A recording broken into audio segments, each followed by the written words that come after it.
This is the news on top of the hour. Live from our studio in Georgetown. Kaieteur Radio, 99.1 FM.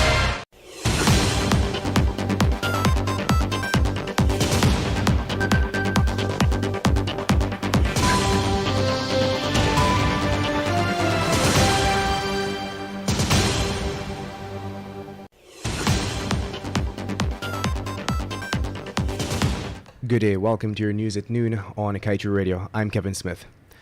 Exxon ignores calls to halt consultations on gas-to-energy project, says engagements will proceed as planned. GPL was paying above market rates for services by Wärtsilä. Former Minister Patterson rejects claims that APNU used cheap spare parts to service generator systems. GCOM hopes to have comprehensive report on elections reform. Government borrows from IDB to purchase 5,000 flash drives. UK-based couple share horror story in attempt to return to Guyana, says politicians paint glowing picture, but reality is a stark difference. Bartica man stabbed to death and government bulldozes homes of Linden squatters. Get the full details of these stories and more after the break.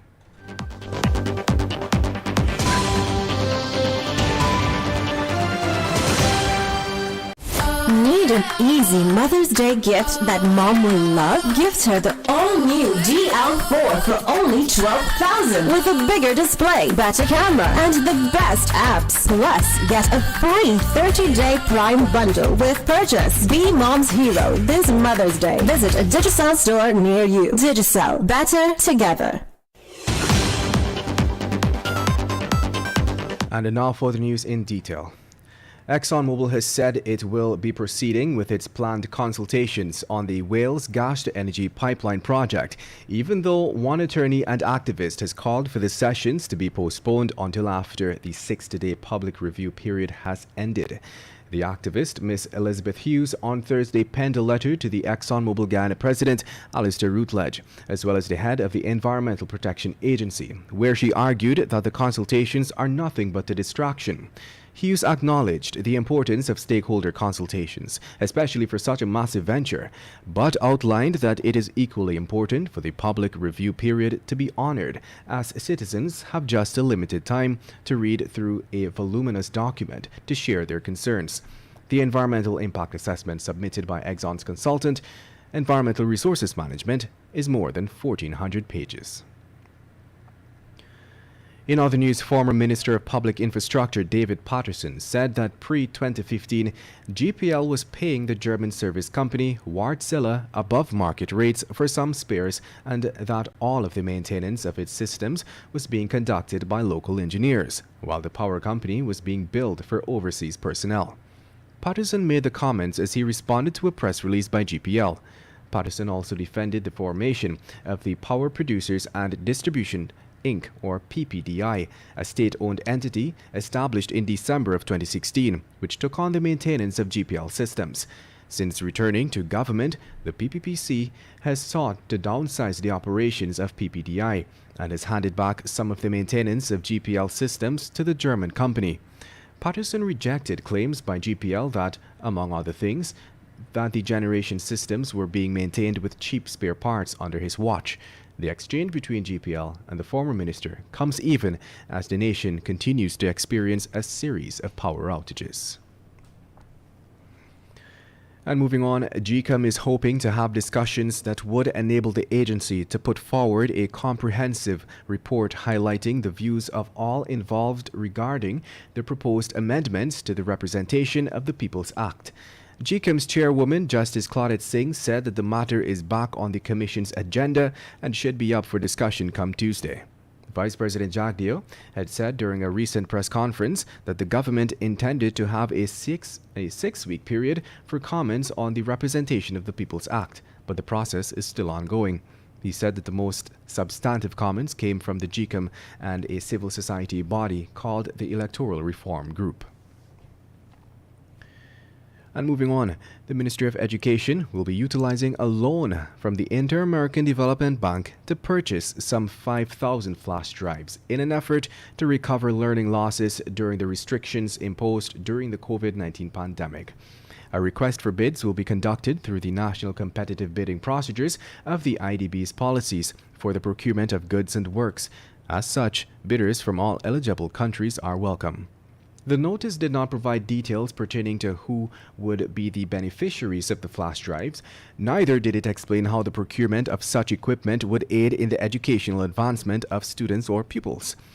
Efforts made by Kaieteur to contact the ministry for further details regarding the procurement of the flash drives were futile.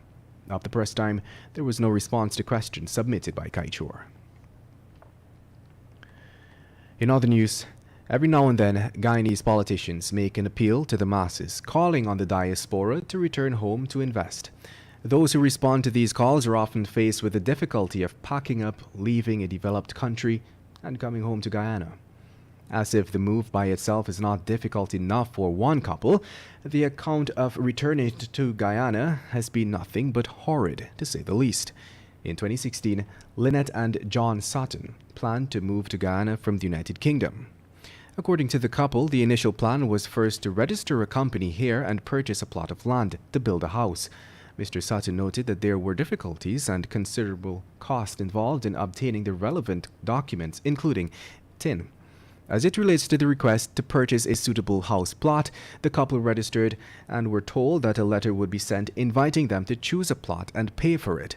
Several years went by, them requesting when they can be called to a meeting to complete the process of acquiring a house plot.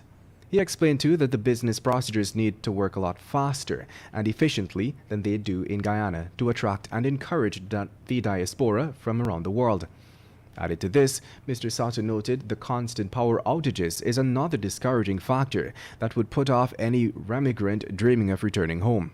He stressed that while it is good to paint a glowing picture for remigration and inviting people to come to Guyana, the reality must match the dream being sold. Get the full details of this story in today's Kaieteur News. The time is now 12 hours 7 in Guyana. We will resume after the break. This is GHK Lal inviting you to join me weekdays from Monday to Friday on the National Outlook for commentary on a range of issues. Immediately after the 12 noon and 7 p.m. newscasts on Kaieteur Radio at 99.1 FM and 99.5 FM. Looking forward to you sharing in the conversation.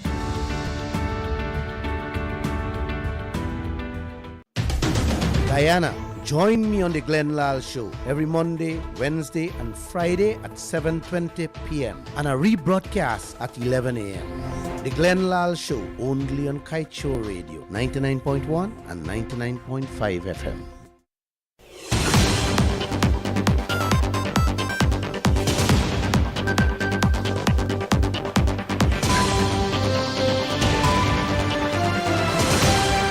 Welcome back. Let us continue with the news.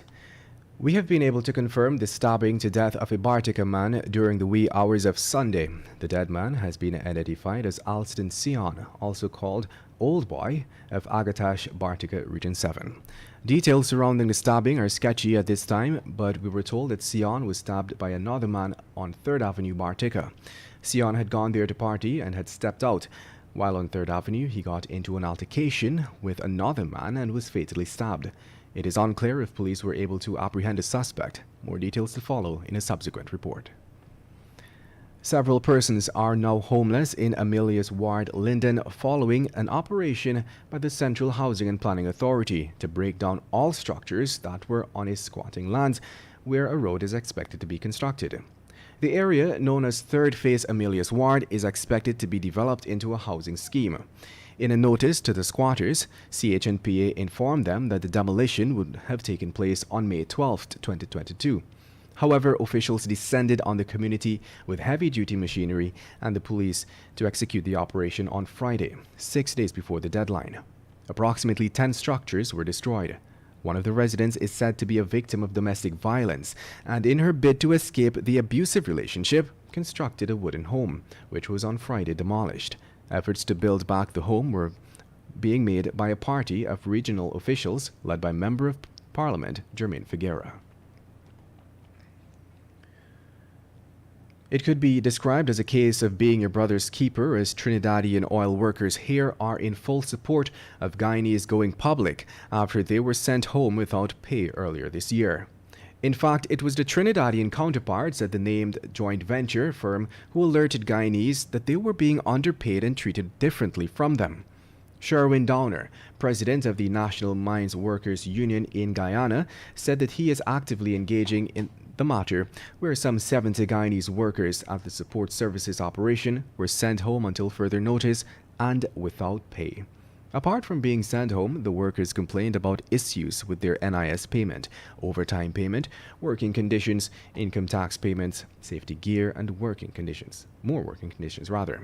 They complained that they were not receiving allowances, while their Trinidadian counterparts were receiving stipends 2 and 3 times the salaries of the Guyanese workers.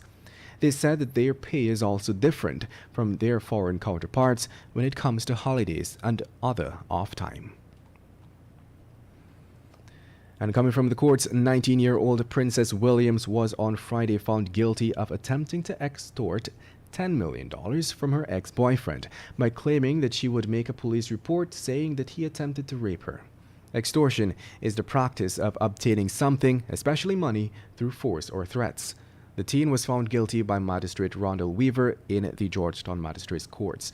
On June 6, 2022, Williams is expected to be sentenced. A probation report is currently being prepared in her favor. And to wrap things up today, let's tell you that some world food commodity prices decreased in April after a large jump the previous month, led by modest declines in the prices of vegetable oils and cereals, the Food and Agriculture Organization of the United Nations reported last week. The organization food price index averaged 158.5 points in April 2022, down from 0.8% from the all-time high reached in March. The index, which tracks monthly changes in the international prices of a basket of commonly traded food commodities, remained at 29.8% higher than in April 2021. The organization vegetable oil price index decreased by 5.7% in April, shedding almost a third of the increase registered in March, as demand rationing pushed down prices for palm, sunflower, and soy oils. Uncertainties about export availabilities out of Indonesia, the world's leading palm oil exporter, contained further declines in international prices. And to wrap things up today, let's turn the pages of today's Kaieteur News to page 7, that is dedicated to being blunt. Paying lip service to press freedom. We said it last week that the media conference hosted by the government was a farce. We showed you how, that despite the president boasting about respecting the media and his government being accessible to the press, he has not held a single post-cabinet media briefing since taking office. And so we are not surprised that amid the fanfare last Friday, when the Brazilian president touched down here, journalists were not allowed to ask a single question to the two leaders. In fact, initially his administration wanted to shut out the private media from entering the conference center, where the official ceremony was held. For this government, media freedom is about giving us a good gaffe, like what the president did last week at the opening of the conference. And that brings us to the end of today's News at Noon.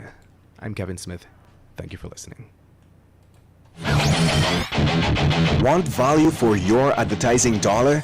Then place your ads on Kaieteur Radio's newscasts. Streamed live on 6 different mediums, reaching hundreds of thousands. Advertise today and watch your dollar grow. Call us on 225-8465 or 226-8210 today.